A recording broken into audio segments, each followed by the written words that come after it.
So into there, I'm going in with a 1/4 cup of olive oil. It's a very tricky recipe to remember because it's gonna be a 1/4 cup of oil, a 1/4 cup of wine, a good little red wine, always tasty, maybe a dry, something like that. Then we're also gonna go in with a 1/4 cup of soy sauce. Maybe if you've been into the wine, you'll still remember this recipe because it's pretty much equal parts everything. So a 1/4 cup of that goes in for that little bit of saltiness as well. And then for a little bit of sweetness, I'm gonna go in with half as much honey. So 2 tablespoons of honey is gonna go right on in. This is gonna give a little bit of sweetness to the marinade, but also add a little more sugar into the mix. So it's gonna give a good kind of caramelization on the outside. Now into there as well, I'm gonna add in some garlic. Now you always want a good amount of garlic in a marinade in my personal and professional opinion. So we're doing 4 big cloves. So what I wanna do as opposed to mincing these up is I'm just gonna smash them and then just give it a rough chop. That's gonna get all that garlic flavor out of there and into that meat, giving you a really nice garlicky flavor, but it's not gonna be so small that it's gonna stick on the meat because you don't want that garlic to stick on there while it's grilling because then it'll burn and we don't want burnt garlic. All right, going on in. Season that up with a good generous helping of salt and pepper. All right, and then give that a little bit of a toss just to coat.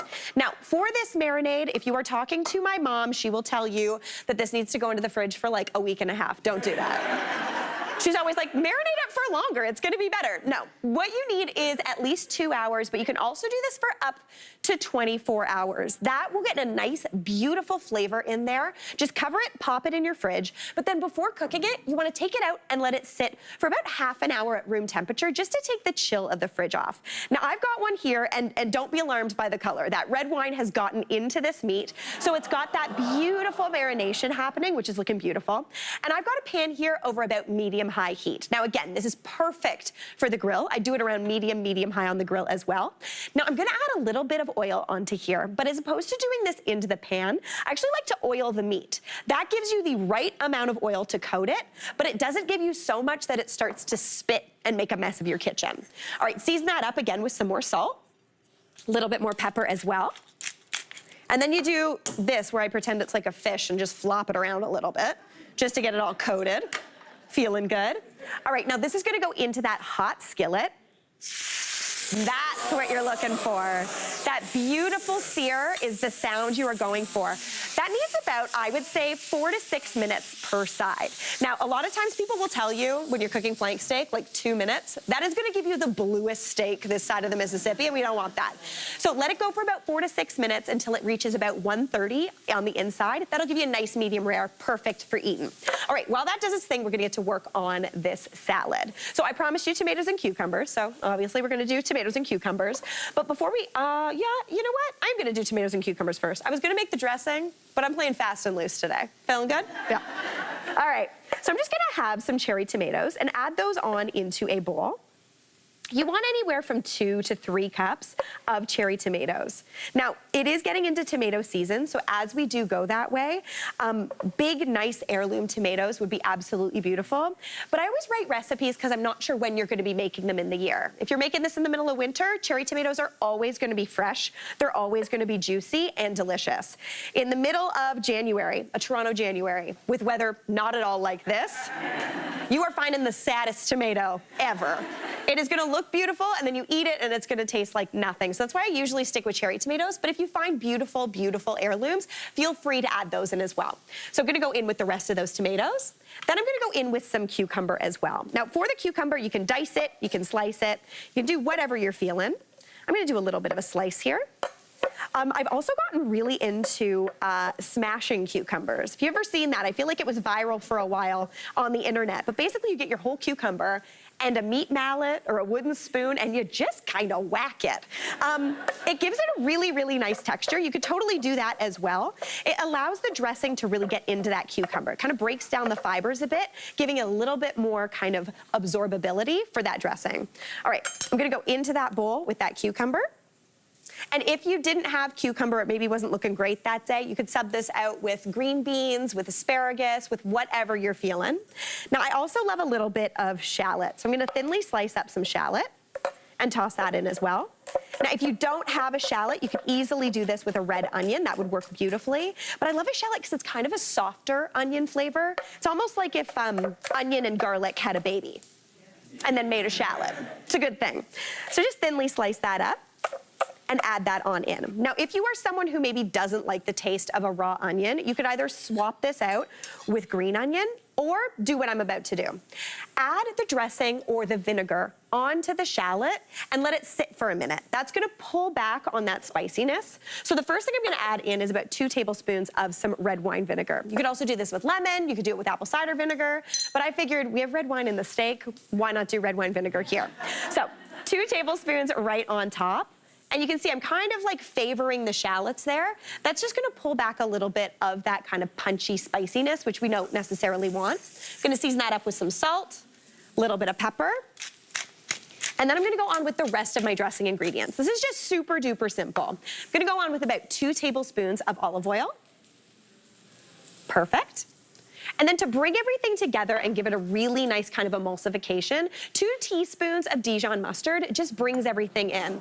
Dijon is one of my favorite things in the world. If you've ever watched this show and seen Andrea Bucket on it, you can guarantee there's gonna be some Dijon mustard in the recipe. Always a good thing. Now, since there's the honey in that marinade as well, I'm gonna go in with a couple teaspoons of honey. I know it seems kind of strange putting honey on cucumbers, but it works really, really well. It's super tasty. So I'm gonna give that a good mix together just to combine. And this salad is one of those ones that gets better the longer it sits, because it's just gonna draw out some of the moisture from those vegetables, kind of intensifying their flavor and giving them that beautiful kind of acidity. All right, now it is summer, and for me, the summer means my herb garden is going banana bones, which is very exciting. So I'm gonna add in really whatever soft or fine herbs you've got growing in your garden. I usually have some basil, tons of chives, maybe some parsley, but if you have things like tarragon, even oregano would work. Those would be really, really nice. Those are what we call fine herbs. Basically, herbs are divided into the fine herb category or the woody herb. Woody herbs are things like thyme and rosemary. Those wouldn't be as great in here because they're a little bit too kind of stiff, and I don't want that. So just going in with those chives, a little bit of parsley, and that basil.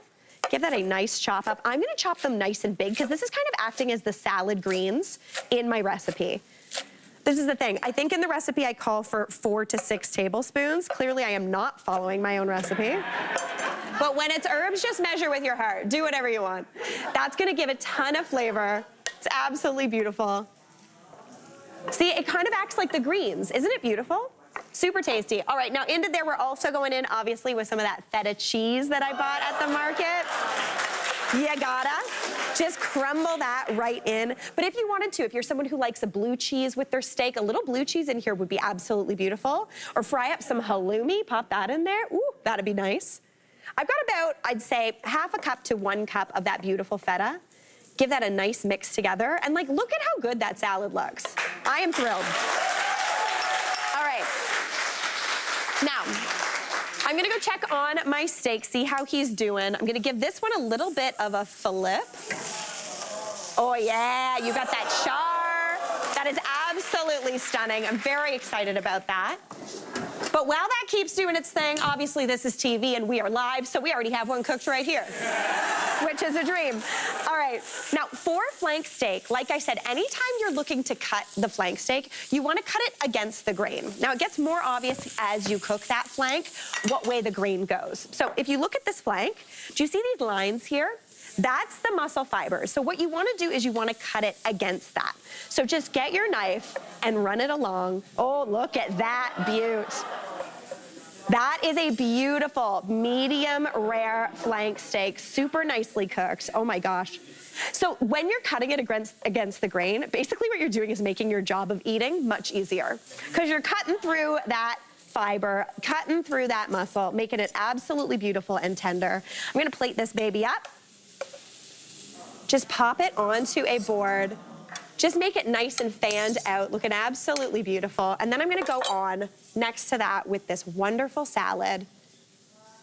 Like, to me, that looks like summer in a bowl. All right, now, real quick, I'm gonna get my friend Alvin back out here to give this a taste. You might remember him from last week. Hey, Alvin, how's it going? I know. For me, anyways. Alvin last week was was out here and he was like, he's starting a petition to come taste all the food. We should make a regular 100%, regular occurrence, for sure. I'm gonna give this a shot. Okay, give it a taste, give it a taste. All right, I wanna get a little bit of everything. A little everything, yeah, you gotta do it. Okay. A little tomato. Oh yeah. A little cucumber.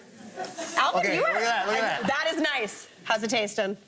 Oh, wow. Right? Not too shabby.